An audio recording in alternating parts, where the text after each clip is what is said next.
महात्मा गौतम बुद्ध को बौद्ध धर्म का संस्थापक कहा जाता है। उन्होंने वर्षों बोध गया के बोधि वृक्ष के नीचे बैठकर तपस्या की और इसके बाद उन्हें दिव्य ज्ञान की प्राप्ति हुई। बुद्ध अपने विचारों और उपदेशों से पूरे संसार को शांति और अहिंसा का मार्ग दिखाया। इसलिए कहा जाता है कि बुद्ध के विचार आपका जीवन बदल सकते हैं। बुद्ध की आज की इस अमृत वाणी में आपको बताएंगे गौतम बुद्ध से जुड़ी एक ऐसी कहानी के बारे में जिससे आपके जीवन में खुशियां ही खुशियां रहेंगी, क्योंकि बुद्ध का मानना है कि यह पूरी तरह से आप पर ही निर्भर करता है कि आप खुशी या गम क्या लेना पसंद करते हैं। एक बार बुद्ध एक गांव से गुजर रहे थे, लेकिन उस गांव में लोगों के बीच बुद्ध को लेकर गलत धारणा थी, जिस कारण वो बुद्ध को अपना दुश्मन मानते थे। जब उस गांव में बुद्ध आए तो गांव वाले उन्हें बद्दुआएं देने लगे, लेकिन इसके बावजूद वे बुद्ध गांव वालों की बात शांति से और मुस्कुराकर चुपचाप सुनते रहे। गांव वालों ने देखा कि उनकी बातों का बुद्ध पर कोई असर नहीं हो रहा है और वे विनम्रता से उनकी बातें सुन रहे हैं। गांव वाले जब बोलते बोलते थक गए तो आखिर में बुद्ध ने कहा कि यदि आप सभी की बातें समाप्त हो गई हो तो मैं अब प्रस्थान करूं। बुद्ध की बात सुनकर गांव वाले हैरान रह गए, लेकिन उस भीड़ में एक व्यक्ति ने बुद्ध से कहा कि हमने तुम्हारी कोई प्रशंसा नहीं की है, हम तुम्हें बद्दुआएं दे रहे हैं, क्या इससे फर्क नहीं पड़ता? बुद्ध मुस्कुराते हुए बोले, जाओ, मैं आपकी गालियां या बद्दुआओं को लेता ही नहीं।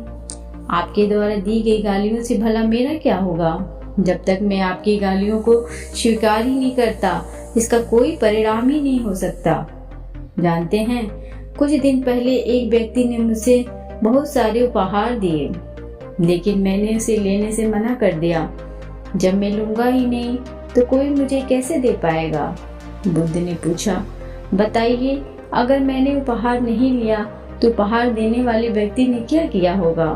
भीड़ में से किसी ने कहा, व्यक्ति ने अपने उपहार को अपने पास रख लिया होगा। बुद्ध ने कहा, मुझे आप सब पर इसीलिए दया आती है क्योंकि मैं आपकी इन गालियों को लेने में असमर्थ हूँ और आपकी ये गालियाँ आपके पास ही रह जाएंगी। भगवान गौतम बुद्ध के जीवन से जुड़ी इस कहानी से यह सीख मिलती है कि हम अक्सर अपने दुखों का कारण दूसरों को समझते हैं, लेकिन असल में यह हम पर ही निर्भर करता है कि हम वास्तव में क्या लेना चाहते हैं, खुशी या गम, उदासी या मुस्कान। यकीन मानिए, ये छोटी सी कहानी जीवन में एक बड़ा बदलाव ला सकती है। दोस्तों, एक बुद्धिमान व्यक्ति कभी नहीं कहेगा कि वह बुद्धिमान है, इसलिए नहीं कि ऐसा कहने से उसकी बुद्धिमत्ता कम हो जाएगी, बल्कि इसलिए क्योंकि वह ऐसा कहने की व्यर्थता को देख पाता है। दोस्तों, मैं अपने इस चैनल शिवी स्पिरिचुअल ज्ञान के माध्यम से गौतम बुद्ध के जीवन से जुड़ी हुई एक छोटी सी स्टोरी जो आपको बताएगी कि वास्तव में बुद्धिमान कौन है। एक नगर में एक व्यक्ति रहा करता था। उसका दिमाग बहुत तेज था और उसकी खासियत यह थी कि वह किसी भी चीज को बड़ी जल्दी और आसानी से सीख जाता था। जहाँ अन्य लोगों को किसी काम को सीखने में महीने या वर्ष लगते थे, वहीं इस लड़के को उसी काम को सीखने में बस कुछ दिन लगते थे। उसकी ख्याति दूर दूर तक फैल गई थी और कहा जाने लगा था कि उस व्यक्ति के जितना बुद्धिमान कोई नहीं है, परंतु वह व्यक्ति तो जानता था कि वह भीतर से क्या है। हर व्यक्ति जानता है कि वह भीतर से क्या है, चाहे वो बाहर से कुछ भी दिखाए। वह व्यक्ति भी भीतर से तो परेशान था, परंतु वह अपने अहंकार से अपनी परेशानियों को ढकना चाहता था। वह व्यक्ति अपनी प्रसिद्धि बढ़ाने के लिए तरह तरह के काम को सीख रहा था। वह चित्रकारी करना जानता था, वह मूर्ति बना सकता था, वह गीत गा सकता था, वह दुनिया जहान का हर वो काम सीख चुका था जो उसने अब तक देखे हुए था। इसलिए उसे अपनी बुद्धिमत्ता पर अहंकार था, क्योंकि कोई भी साधारण व्यक्ति एक काम को कर सकता है या दो काम को कर सकता है या ज्यादा से ज्यादा 3 काम को कर सकता है, परंतु वह तो सैकड़ों काम को कर सकता था। इसीलिए उसे अपनी बुद्धिमत्ता पर अहंकार था। वह अंदर ही अंदर मान चुका था कि उसके जितना बुद्धिमान इस दुनिया में कोई भी नहीं है।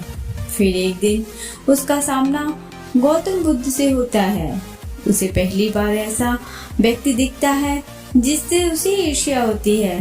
अब तक उसने ऐसे लोग देखे हुए थे जो उससे ईर्ष्या करते थे, और जहाँ ईर्ष्या होती है वहाँ तुलना का होना निश्चित है।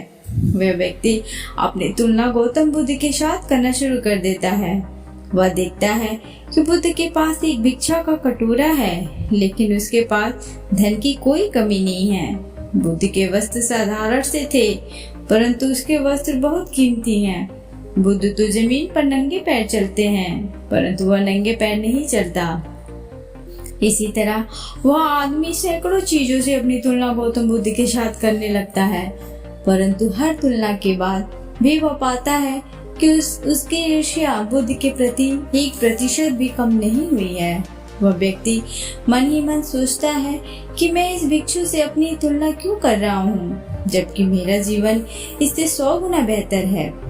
लोग भी बुद्ध का सम्मान कर रहे हैं, आखिर इसके भीतर ऐसा क्या है जो मुझ में नहीं है, और जिसके कारण मेरे भीतर इसके प्रति ईर्ष्या है। बहुत देर अपने मन में उलझे रहने के बाद वह व्यक्ति तय करता है कि वह बुद्ध के पास जाएगा और उनसे पूछेगा कि उनकी उपलब्धि क्या है। वह व्यक्ति अपने सेवकों के साथ बुद्ध के पास जाता है और कहता है कि मैं इस इलाके का सबसे बुद्धिमान व्यक्ति हूँ, और आप अपने आसपास जो भी देख रहे हैं मैं वो सब करना जानता हूँ। किसी भी कार्य को सीखने में मुझे बहुत ही कम समय लगता है।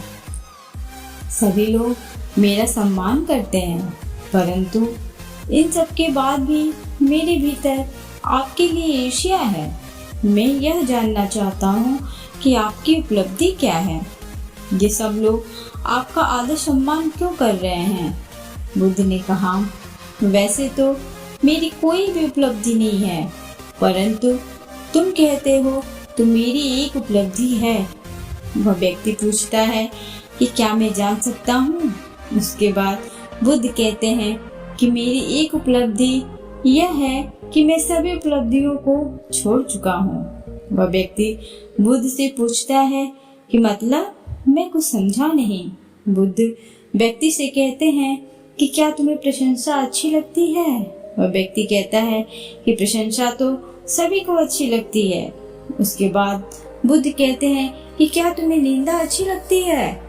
तो वह व्यक्ति कहता है कि भला इस दुनिया में कौन है जिसे अपनी निंदा अच्छी लगी हो? बुद्ध ने कहा, जो तुम्हें अच्छा लगता है और जो तुम्हें बुरा लगता है, मैं इन दोनों से भी ऊपर उठ चुका हूँ।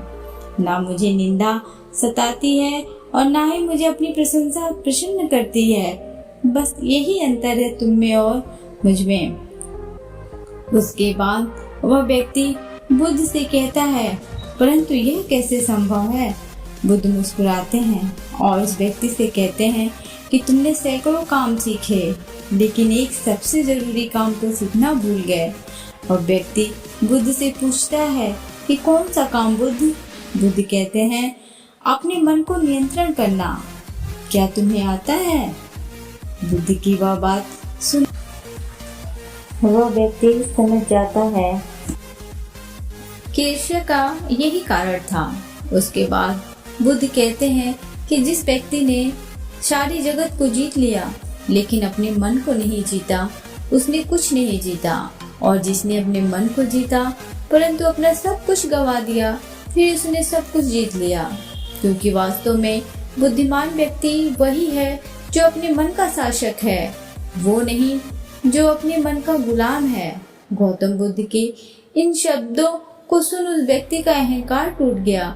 वह व्यक्ति बुद्ध से कहता है कि क्या आप मुझे अपने मन को जीतना सिखा सकते हैं? बुद्ध ने कहा, अवश्य सिखाएंगे, परंतु मैं तुम्हारी सारी उपलब्धियां छीन लूंगा। फिर उसके बाद वह व्यक्ति बुद्ध से कहता है कि मैं तैयार हूँ। उस दिन से वह व्यक्ति ध्यान करना शुरू कर देता है, क्योंकि ध्यान ही वह तरीका है जिससे आप अपने मन को वश में